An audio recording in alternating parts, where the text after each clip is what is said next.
नमस्कार दोस्तों, जूही स्टोरी में आप सभी का स्वागत है। आज हम सुनेंगे मालती जोशी जी द्वारा लिखी हुई कहानी जननी। तो चलिए कहानी की शुरुआत करती हूँ। उम्मीद करती हूँ कि मेरे द्वारा बोली हुई कहानी आप सभी को पसंद आए। कहानी पसंद आए तो वीडियो को लाइक, शेयर और चैनल को सब्सक्राइब जरूर कीजिएगा। सुचित्रा की 16वीं सालगिरह का जश्न चल रहा था। हॉल उसकी सहेलियों से भर गया था। गीतों की स्वर लहरिया और खिलखिलाहट छन छन कर मुझ तक पहुंच रही थी। गीतों के स्वर और शब्द दोनों ही अपरिचित थे, पर हंसी की भाषा तो सब जगह एक सी होती है। वही मन को बांध रही थी। उस आनंदोत्सव में शामिल होने का मन हो रहा था, पर संकोच के मारे कमरे में बैठी हुई थी। बच्चों के बीच यूं अचौक पहुंच जाना, पता नहीं यहाँ की संस्कृति में जायज़ है कि नहीं। मेरी देसी हरकत से माँ बेटी कहीं शर्मसार न हो जाए, यही सोचकर कमरे में बैठी रही। तभी बहू विनीता कमरे में आई और बोली, मम्मी जी बाहर चलिए ना, केक कट रहा है। मैं तो इस बुलावे की प्रतीक्षा ही कर रही थी। तुरंत उठी, अलमारी में रखा हुआ बटुआ निकाली, उसमें रखी हुई मखमल की डिबिया लेकर बाहर आ गई। ये तोहफा इसी दिन के लिए सहेज कर रखा था। मेरे बाहर पहुंचते ही तालियों की गड़गड़ाहट के साथ केक कट गया। सब लोगों ने मिलकर हैप्पी बर्थडे टू यू गाया और फिर एक दूसरे को केक खिलाने का सिलसिला शुरू हो गया। स्वीटी, दादी को प्रणाम करो, विनीता ने कहा तो सुचित्रा दौड़कर मेरे पास आई और झुककर मेरे पैर छू लिए। मैंने उसका माथा चूमकर आशीर्वाद दिया और वह मखमली डिबिया उसे पकड़ा दी। Oh how cute. डिबिया खोलते ही वह किलक पड़ी और वह बूंदे उसने सबको दिखाया। उसकी सहेलियां उसके पास में सिमट आई और वह उपहार देखने लगी। उसने परिचय करवाया, माय ग्रैंड मदर। सबने हंसकर पलकें झपकाकर मेरा अभिवादन किया। तभी एक कन्या ने आकर मेरे पैर छुए और शुद्ध हिंदी में कहा, दादी प्रणाम। इंडियन हो? मैंने उसकी ठोड़ी छूकर पूछा, क्योंकि केस विन्यास और वेशभूषा उसकी एक सी ही लग रही थी। जी, मैं अमृता श्रीवास्तव। श्रीवास्तव कहते हुए उसे थोड़ी मशक्कत करनी पड़ी। मुझे हंसी आ गई तो वह भी हंस दी। हंसते हुए उसके गालों में गड्ढे पड़ रहे थे। मैंने कहा, अमृता ही काफ़ी है, बड़ा प्यारा नाम है और तुम्हारे ये डिम्पल भी बहुत प्यारे हैं। वह शर्मा गई। उसकी वह हंसी, वह डिम्पल, वह शर्माना, मन में कुछ कांध सा गया। पूछना चाहती थी कि इंडिया में कहाँ रहती हो, पर मौका ही नहीं मिला। उसी समय किसी गेम का ऐलान हुआ और वह दौड़कर सहेलियों में जा मिली। उसका चेहरा मुझे रात भर हॉन्ट करता रहा। शायद वह एकमात्र भारतीय चेहरा था इसलिए, या कि बहुत सुंदर था इसलिए, पता नहीं। सुबह सुबह मुझे इल्हाम हुआ। विनीता, चाय पीते हुए मैंने कहा, स्वीटी की उस भारतीय सहेली को देखकर मुझे रात भर नींद नहीं आई। वह चेहरा बेहद जाना पहचाना सा लग रहा था। सुबह याद आया कि वह मेरी एक सहेली के चेहरे से मिलता जुलता है। जरूर यह उसकी बेटी होगी। विनीता हंसने लगी। मम्मी जी, उसकी माँ आपकी सहेली कैसे हो सकती है? वह तो मेरी हम उम्र है। हाँ, उसकी दादी नानी आपकी सहेलियाँ हो सकती हैं। मैं बुरी तरह से झेप गई। बुढ़ापे में ऐसा ही होता है ना, मन बार बार पीछे की ओर ही दौड़ता है। वही बातें याद आती रहती हैं, पर बात आई गई हो गई। 10-12 दिन बाद की बात है। मैं अपने कमरे में बैठी हुई थी कि विनीता चहकती हुई कमरे में दाखिल हुई। मम्मी जी, आपसे मिलने कौन आया है देखिए। अमृता की मम्मी और आपको इम्प्रेस करने के लिए देखिए कैसी ट्रेडिशनल बहू बनकर आई है। उसकी बात पूरी होने से पहले मैंने उसे देखा और धक से रह गई। उस दिन बिटिया में तो इस बस झलक ही देखी थी। यह तो साक्षात रेणुका मेरे सामने खड़ी थी। मैं अपने अचरज से उबरती तब तक वह मेरे पैर छुपकर छू लिया। मैंने उसे उठाया और अपने पास पलंग पर बिठा लिया। लाल चौड़े पाड़ की कलकत्ता साड़ी, बड़ा सा जूड़ा, जूड़े में चांदी का बेड़ी फूल, माथे पर बड़ी सी बिंदी और हाथ में चूड़ियाँ। बड़ी सुंदर लग रही हो बेटा। नाम क्या है तुम्हारा? आशा। आशा पूर्णा। वाह, बड़ा प्यारा नाम है। आशा पूर्णा को पढ़ा है कभी? मम्मी पढ़ती थी, इसीलिए यह नाम दिया है। एक और कारण है, 12 साल बाद ही सही मेरे रूप में मम्मी की आशा पूर्ण जो हुई थी। मैं कुछ पूछती इससे पहले ही उसने कहा, मुझे तो पता ही नहीं था कि आप आई हुई हैं। उस दिन अमृता ने बताया, बहुत एक्साइटेड थी। दादी उसका वीक पॉइंट है, अपनी दादी से बहुत अटैच है। वे लोग आते जाते रहते होंगे। बस एक बार आए थे। इतना लंबा सफ़र अब उन लोगों से होता नहीं है। सफ़र तो वाकई बहुत लंबा है, आदमी पस्त हो जाता है। जब भी आई हूँ बहुत हिम्मत जुटा कर आई हूँ, पर अब लगता है यही आखिरी ट्रिप होगी। इन लोगों से कह दिया, जब भी मिलने का मन हो तुम लोग ही आ जाया करो। यह सफ़र अब मेरे बस का नहीं है, इसीलिए तो 1.5 साल में हम ही लोग एक बार चक्कर लगा लेते हैं। ससुराल कहाँ है तुम्हारा? बरेली उत्तर प्रदेश और पीहर जमशेदपुर बिहार। अब तो झारखंड हो गया है। तुम्हारी माँ का नाम क्या है? वह चौकी पर जवाब दे दिया, जी प्रेमलता। और ननिहाल कहाँ है तुम्हारा? जी बरौनी उत्तर प्रदेश। उसने जवाब देते हुए विनीता की ओर देखा। मैंने देखा विनीता अजीब निगाहों से मुझे घूर रही थी। फिर सहज भाव से बोली, आशा बुरा मत मानना, तुम्हारी बिटिया ने मम्मी जी को अपनी एक सहेली की झलक दिखाई थी, इसीलिए इतने सवाल पूछ रही हैं। मम्मी जी कहती हैं कि दुनिया में एक साथ 7 चेहरे एक जैसे होते हैं। जानती हूँ, पर आदत का क्या करूँ। कोई भी भारतीय चेहरा दिखाई देता है तो मैं रिश्ते तलाशना शुरू कर देती हूँ। आशा बिटिया, तुम मेरी बात को सीरियसली मत लेना। हम हिंदुस्तानी का स्वभाव ही होता है। 4 घंटे का रेल का सफ़र होता है, तब भी हम साथ वाले के साथ पुश्तों का इतिहास पूछ लेते हैं। बात वहीं ख़त्म हो गई। फिर हम लोग बैठकर बिहार, यूपी और मध्य प्रदेश की संस्कृति के बारे में बात करते रहे, त्योहारों की चर्चा करते रहे, लोकगीत खंगालते रहे और मुहावरों के अर्थ ढूंढते रहे। 2 घंटे कहाँ निकल गए पता ही नहीं चला। उसके बाद आशा से कई बार मुलाकात हुई, कभी मॉल में, कभी मंदिर में, कभी किसी पार्टी में। वह मुझसे आदर भाव से मिलती रही, मैं सामान्य भाव से बतियाती रही। फिर पुरानी बातों को दोहराने का मैंने पागलपन नहीं किया। मेरी वजह से घर वालों को संकोच या अच्छा नहीं लगता। मेरी अमेरिका यात्रा अपने आखिरी छोर पर आ पहुंची थी। बच्चों के बीच 4 महीने कैसे बीत गए पता ही नहीं चला।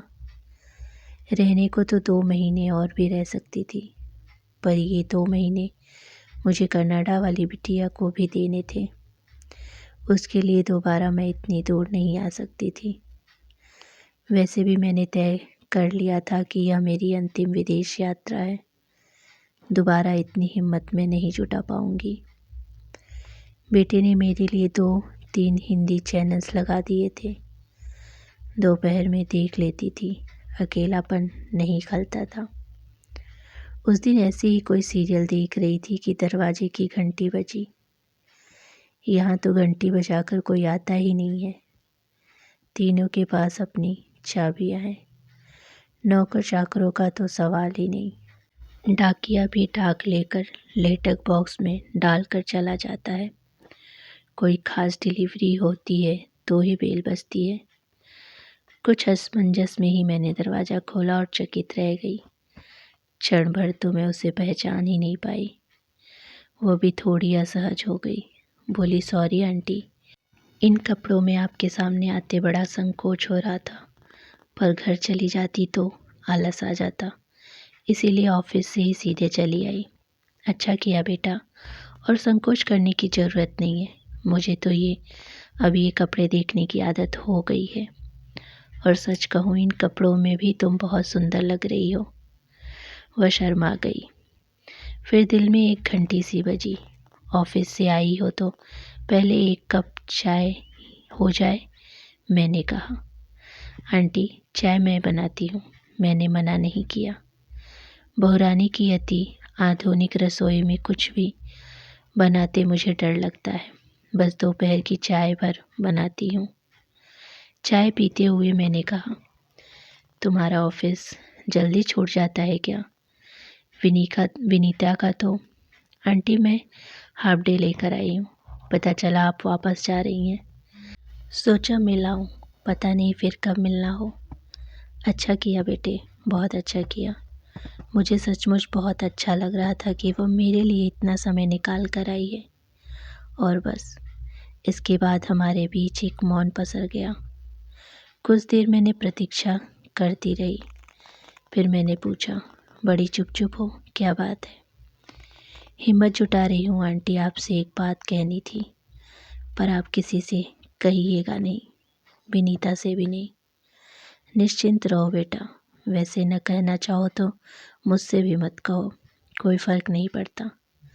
नहीं, आपसे तो कहना ही है, इसीलिए तो आई हूँ।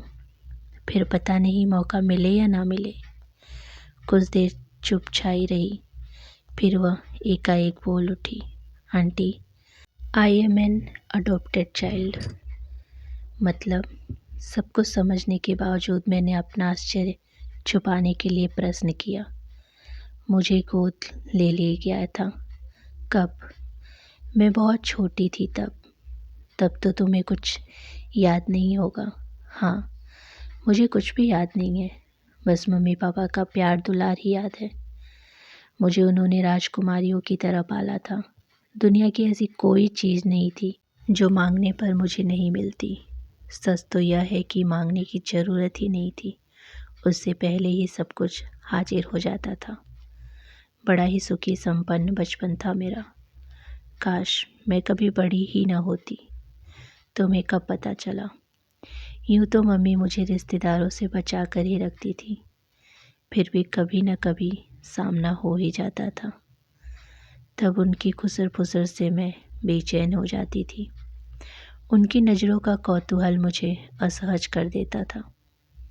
मैं जब 12 साल की हो गई तो मेरी आया बाई ने कहा, मैडम, अब बेबी को छोड़कर मत जाया करो, ज़माना बहुत ख़राब है।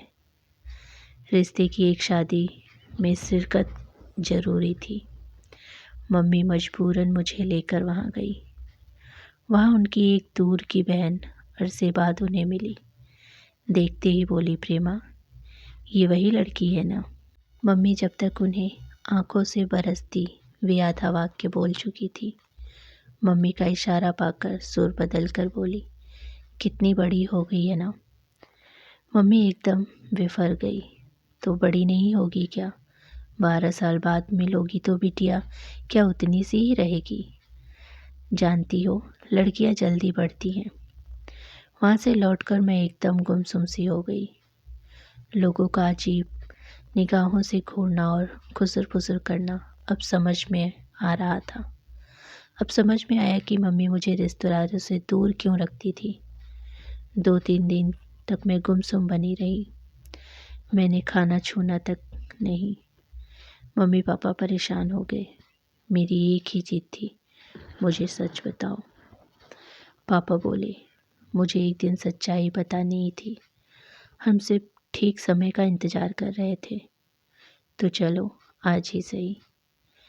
यह सब सुनने समझने सहने की तुम्हारी उम्र नहीं है, पर मजबूरी है। सब कुछ सुनाने के बाद मम्मी ने कहा, बेटा, मैंने तुम्हें सिर्फ जन्म नहीं दिया, बाकी वह सब दिया है जो मैं दे सकती थी। और हमारे पास जो कुछ है वो सब तुम्हारा है, इत्मीनान रखो। पापा बोले, देखो, सिर्फ जन्म देना ही महत्वपूर्ण नहीं है।